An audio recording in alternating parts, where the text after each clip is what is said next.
Hi everyone, कैसे हैं आप लोग। आई होप सब ठीक होंगे। तो चलिए स्टार्ट करते हैं आज का नया topic, that is theories of evolution. तो जैसे कि हमने प्रीवियस पार्ट्स में डिस्कस किया था कि कैसे इनिशियल पीरियड में लाइफ जो है अर्थ पे आई और कैसी कैसी थ्योरीज और कैसी कैसी डिस्कवरीज हुई with time to prove that कि how simple molecule complex molecule form हुए। तो अब हम आगे बढ़ते हैं थ्योरीज ऑफ एवोल्यूशन की। एवोल्यूशन के ऊपर किस किस ने कौन कौन सी थ्योरीज दी और उनके क्या बेसिस थे वो हम आगे डिस्कस करेंगे। एंड उनके क्या आपस में डिफरेंस थे, क्या सिमिलरिटीज़ थी और कौन सी थ्योरी फेल हुई और कौन सी वाइडली एक्सेप्ट हुई, ये सब चीज़ हम आगे डिस्कस करेंगे। तो सबसे पहली जो थ्योरी दी गई थी एवोल्यूशन पे वो दी गई थी जीन बैप्टिस्ट दी लेमार्क ने, जिसको हम लेमार्किज्म भी कहते हैं और लेमार्किज्म की थ्योरी भी कहते हैं और लेमार्क थ्योरी भी कहते हैं। तो ये थ्योरी जो है सबसे पहले दी गई थी थ्योरीज ऑफ इवोल्यूशन में। एक फ्रेंच बायोलॉजिस्ट थे जिन्होंने दी थी। तो सबसे पहले जो बायोलॉजिकल एवोल्यूशन है वो can simply defined as descent with modification. Descent with modification का मतलब है कि जो ट्रेड्स हैं वो पास होते हैं एक जनरेशन से दूसरी जनरेशन में। और कई बार जो ट्रेड्स हैं वो एक जनरेशन से दूसरी जनरेशन में विद मॉडिफिकेशन पास होते हैं। ट्रेड्स मतलब हो गया कोई पर्टिकुलर कैरेक्टर रहेगा किसी जनरेशन के लोगों में, वो उनकी नेक्स्ट जनरेशन में वो पर्टिकुलर कैरेक्टर उनकी जनरेशन में भी जाएगा। और सम टाइम तो वो ऐसा होगा कि वो पूरा मॉडिफिकेशन के साथ जाएगा, हम चेंजेस के साथ भी वो जा सकता है। तो that is called descent with modification which encompasses the evolutionary change at genetic organismal और पॉपुलेशन लेवल। तो वो जेनेटिक लेवल पे, ऑर्गेनिज्म लेवल पे और पॉपुलेशन लेवल पे एक चेंज आता है, चेंज मॉडिफिकेशन आता है। That is called descent with modification. It is technically define, इसको टेक्निकली हम ऐसे भी डिफाइन कर सकते हैं कि जेनेटिक जो है genetic changes in population of organism through time that lead to difference among them. तो जेनेटिक चेंजेस किसी पॉपुलेशन में ऑर्गेनिज्म की विद टाइम के साथ साथ जिसकी वजह से उनके अंदर डिफरेंसेस आ जाएं, तो दैट इज़ कॉल्ड टेक्निकली हम डिसेंट विद मॉडिफिकेशंस। तो then evolution help us to understand the history of life. We can view evolution in two different way. Evolution हमें लाइफ की हिस्ट्री जानने में मदद करता है और उसको हम दो वे में देख सकते हैं। पहला जो है पैटर्न इवोल्यूशन होता है कि एक इवोल्यूशन का एक पैटर्न रहेगा और इवोल्यूशनरी चेंजेस जो हुए उनका एक पर्टिकुलर पैटर्न रहेगा। एंड दूसरा जो है प्रोसेस ऑफ इवोल्यूशन की, इवोल्यूशन का प्रोसेस क्या था, किस तरह से इवोल्यूशन हुआ, क्या स्टेप्स थे उसके इवोल्यूशन के होने के। तो evolutionary theory deal mainly with how life changed after its origin. तो इवोल्यूशन की जो थ्योरी थी वो मेनली इसके साथ डील करती हैं कि लाइफ कैसे चेंज हुई ओरिजिन होने के बाद में, किस किस तरह के चेंजेस आके आज का मॉडर्न मैन बना, आज की मॉडर्न लाइफ बनी, आज का जो लाइफ एग्जिस्ट करती है वो बनी। So it is not a theory about the origin of life. Science does try to investigate how life started. तो ये सारे क्वेश्चन के आंसर कहाँ से हमें मिलते हैं, ये मिलते हैं हमें साइंस के, क्योंकि साइंस जो है इन्वेस्टिगेट करती है कि how life started. But these considerations are not the central focus of the evolutionary theory. Regardless how the life started, afterward it branched and diversified, and must study of evolution are focused on those processes. तो ये हमारे काम का ये चीज़ नहीं है। Then सबसे पहली जो थ्योरी आई थी वो दी थी जीन बैप्टिस्ट दे लेमार्क ने, जिसका नाम था लेमार्किज्म भी उस थ्योरी को कहते हैं। और ये 1744 से 1829 के बीच में एक फ्रेंच बायोलॉजिस्ट हुए थे जिन्होंने पब्लिश किया था। सबसे पहले एक मैकेनिस्टिक थ्योरी पब्लिश करी थी इसके ऊपर। तो 1809 में उन्होंने थ्योरी पब्लिश करी थी इवोल्यूशन के ऊपर इनकी बुक में, और इस बुक का नाम था फिलॉसफी जूलॉजिक। तो ये आपको याद रखना है, इनकी बुक का नाम आ जाता है कई बार, ये क्या कौन सी बुक में पब्लिश किया था, वो कब किया था। तो फिलॉसफी जूलॉजिक बुक में इन्होंने ये थ्योरी पब्लिश करी थी। एंड इसका नाम था यूज़ एंड डिसयूज़ और inheritance of acquire characters according to this theory. इस थ्योरी के जो पॉइंट्स थे वो पहला पॉइंट था इसका, ये आपको मेन पॉइंट्स हैं, ये लर्न कर रिमेंबर रखने हैं आपको ये। The ecological conditions in which an organism leaves cause it to have certain needs। तो जिस इकोलॉजिकल कंडीशन में कोई इंसान रहता है या कोई ऑर्गेनिज्म रहता है, कोई भी ऑर्गेनिज्म, चाहे वो माइक्रो ऑर्गेनिज्म हो, चाहे वो कोई ह्यूमन हो, या कोई किसी भी तरह का ऑर्गेनिज्म, अगर कोई भी लाइफ ऑर्गेनिज्म किसी भी इकोलॉजिकल इन्वायरमेंट में रहता है, तो उसके अंदर जो है वो इकोलॉजिकल कंडीशन जो है उस पर्टिकुलर रीजन की जहाँ वो रहता है, वो उसके अंदर पर्टिकुलर जो है उसकी ज़रूरतों के हिसाब से उसके अंदर चेंजेस डेवलप करती है। जो condition depend, ecological condition depend करती है कि इसके अंदर क्या चेंजेस आने हैं और क्या आएंगे। सो दी सेकंड पॉइंट है, these needs are met by modification of old organ और by production of new rudimentary organs.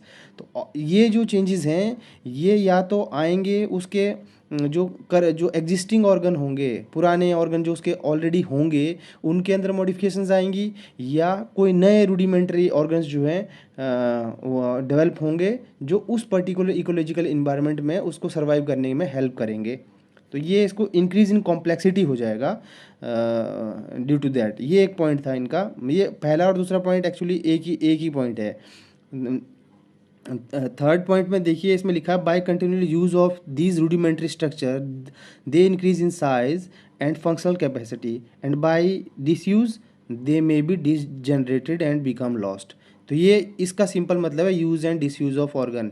इनका कहना है कि अगर आप किसी ऑर्गन को कंटिन्यूसली यूज़ करते रहेंगे तो उसका साइज़ जो है इंक्रीज़ हो जाएगा, उसकी कैपेसिटी भी इंक्रीज़ हो जाएगी और वो एक बहुत ही इंपॉर्टेंट ऑर्गन बन जाएगा। लेकिन अगर आप एक ऑर्गन को बहुत लेस यूज़ कर रहे हैं, बहुत कम यूज़ कर रहे हैं, उसको यूज़ ही नहीं कर रहे हैं, वो धीरे धीरे धीरे करके वो कम्प्लीटली डीजनरेट हो जाएगा और लास्ट में जो है लॉस्ट हो जाएगा। जैसे कि आज देख रहे हो कि हमें कहते हैं कि इंसान जो है मंकी, या हमारे एंसेस्टर जो थे मंकी थे, ऐसा कहते हैं। तो मंकी की तो टेल्स भी होती है, तो इंसानों के टेल क्यों नहीं होती?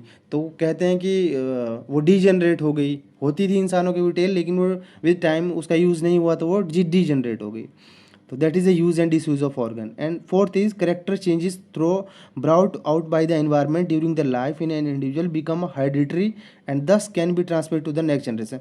तो ये जो करेक्टर ये अपनी पूरी environmental changes, ecological changes, use and disuse organ की वजह से अपने अंदर डेवलप करेगा ऑर्गेनिज्म, उसको जो है वो हेरिडिटरीकली ट्रांसमिट करेगा नेक्स्ट जनरेशन में। एट दिस पॉइंट को उन्होंने कहा कि inheritance of the acquired character.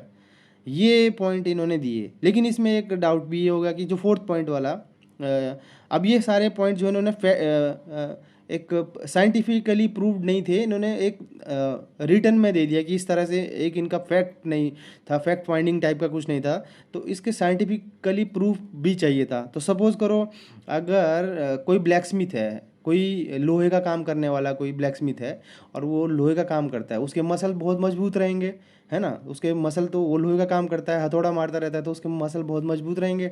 तो क्या उसका जो आगे नेक्स्ट जनरेशन आएगी, उसका बेटा बेटी, उनके मसल भी इसी तरह से मजबूत होंगे? क्योंकि उसके पास तो मजबूत मसल्स वाले जीन्स आ गए हैं, क्योंकि उसने वो एक्वायर किया है करेक्टर। ये एक्चुअली ड्रॉबैक था इस थ्योरी का कि क्या ऐसा हो सकता है कि नहीं। तो इन्होंने एक एग्जांपल भी दिया था, जैसे जिराफ का दिया था कि जो जिराफ के एंसेस्टर हैं वो हॉर्सेस की तरह दिखते थे, जिनकी स्मॉल नेक थी और उनके जो फोर लिम्ब थे वो बहुत छोटे थे। सो वो ऐसे एरिया में रहते थे जहाँ पे सरफेस पे घास वगैरह नहीं होती थी, मतलब खाने के लिए कुछ नहीं होता था, नो सरफेस वेजिटेशन होती थी वहाँ पे।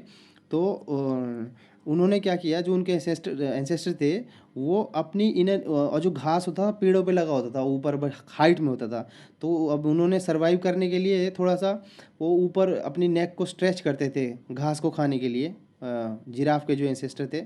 तो धीरे धीरे जो है वो नेक स्ट्रेच होती गई भाई, और बाद में वो फिक्स हो गई एक पॉइंट पे आके आफ्टर मैनी जनरेशन।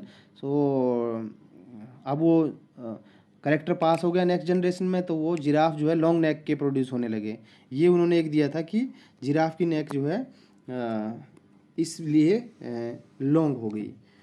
अब एग्जाम्पल में जैसे इन्होंने ये भी कहा था, लैंडमार्क ने एक एग्जाम्पल ये भी दिया था कि जो केव फिश है वो are often blind because their ancestor had lived in several generation in dark condition and each generation the eye had progressively degenerated through lack of use, degenerated through lack of use of light. Eye का use ही नहीं किया। उनकी fish जो इसका इनका मानना था कि जो केव फिश रहती है ना, जो पत्थरों के नीचे केव्स के अंदर फिशेस रहती हैं, वो माइट भी वो ब्लाइंड हो सकती हैं आने वाले टाइम में, या ब्लाइंड कई हो सकती हैं उसमें ब्लाइंड भी हो, क्योंकि उनके जो एंसेस्टर थे वो बाहर निकलते ही नहीं थे, लाइट का यूज़ ही नहीं करते थे, तो वो अंधेरे में ही रहते थे। तो वो जो लाइट जो आइज़ का था, जो लाइट का जो करेक्टर था उनकी आइज़ में, वो डिजनरेट हो गया, वो पास ऑन ही नहीं हुआ, तो वो ब्लाइंड हो गए। जब वैसे इन्होंने जिराफ का जो एग्जांपल दिया है, मॉडर्न जिराफ का, उन्होंने लेमार्कियन थ्योरी में ये लॉन्ग नेक जिराफ का एक्सप्लेन किया है। During time when food was scarce, the short necked ancestor needed to stretch their neck to get leave higher in the trees. In this way, they stretch their necks. In such generation, the exercising of the neck in this fashion cause the increment of the length of the neck, which become genetically fixed. Lamarck theory may sound plausible, but it's unsupported by an unequivocal scientific evidences. ये Lamarck की जो theory थी, ये वाकई में commendable थे। इसके points जो थे कुछ, जैसे ये इनहेरिटेंस ऑफ एक्वायर्ड कैरेक्टर, ये बाद में डार्विन्स वगैरह जो आई थ्योरियाँ, उन्होंने भी ये आगे प्रोसीड किए। यूज एंड डिसयूज ऑर्गन भी इनका एक सही था, बट इनका सपोर्ट नहीं था, इक्विवोकल साइंटिफिक एविडेंस नहीं थे, नो विदाउट प्रूफ था ये सारी बातें। तो इस वजह से ये थ्योरी जो है एक्सेप्ट नहीं हुई। फर्दर नेक्स्ट जो थ्योरी हम नेक्स्ट टॉपिक में करेंगे। अब लेमार्क की थ्योरी यहीं ख़त्म होती है, तो इसके जो टेक अवे थे वो मैंने आपको बता दिए। सो अगर आपको ये वीडियो अच्छी लगी हो तो लाइक करें, शेयर करें और चैनल को सब्सक्राइब करें, ताकि हम इस तरह की वीडियो बनाते रहें। Thank you very much, have a nice day.